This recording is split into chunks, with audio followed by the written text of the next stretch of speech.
আসসালামু আলাইকুম। বিএনপি সাধারণত তাদের প্রার্থী তালিকা চূড়ান্ত করে নির্বাচনের তফসিল ঘোষণার পরে। কিন্তু পরবর্তী নির্বাচনের এখনো তারিখ ঘোষণা হয়নি। কবে নির্বাচন হবে সেটাও ঠিক হয়নি, তফসিল ঘোষণা হয়নি।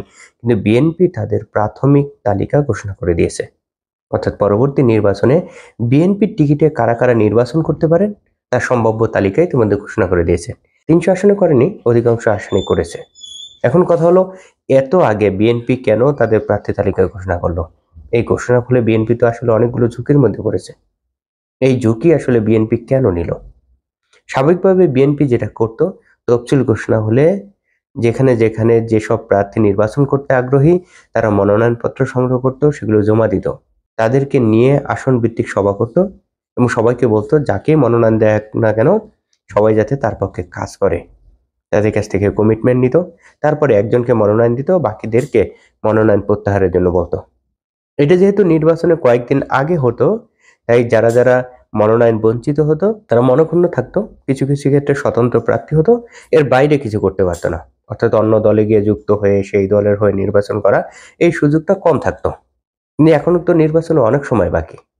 এই মুহূর্তে যারা যারা নির্বাচনের জন্য আগ্রহী, এরকম যারা মনোনয়ন বঞ্চিত হবে, যে পরবর্তী নির্বাচনে তারা আসলে বিএনপির টিকিটে নির্বাচন করতে পারতেছে না, এটা নিশ্চিত হয়ে যাবে, তাদের কাছে তো অনেক সময় থাকবে। তারা আসলে স্বতন্ত্র প্রার্থী হবে কিনা, অন্য দলে যোগ দিবে কিনা, অথবা তারা সবাই মিলে, যারা মনোনয়ন বঞ্চিত হয়েছে তারা সবাই মিলে একসাথে কোনো প্ল্যাটফর্ম গঠন করবে কিনা, এগুলো চিন্তা করার জন্য তাদের কাছে অনেক সময় আছে।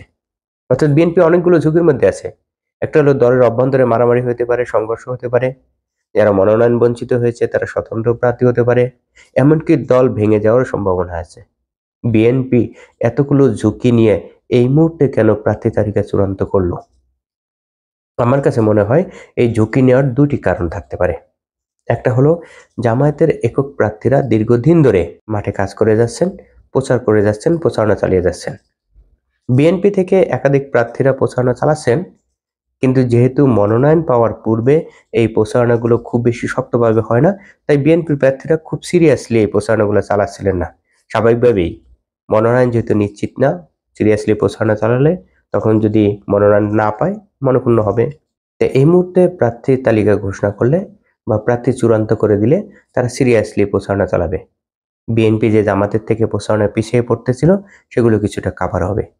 ২ নম্বর কারণ, যেটি আমার কাছে সবচেয়ে সিরিয়াস বা মূল কারণ মনে হয়, সেটি হলো এই মুহূর্তে জামাত এবং তার সমমনারা গণভোট নিয়ে ব্যাপক আলোচনা করতেছে।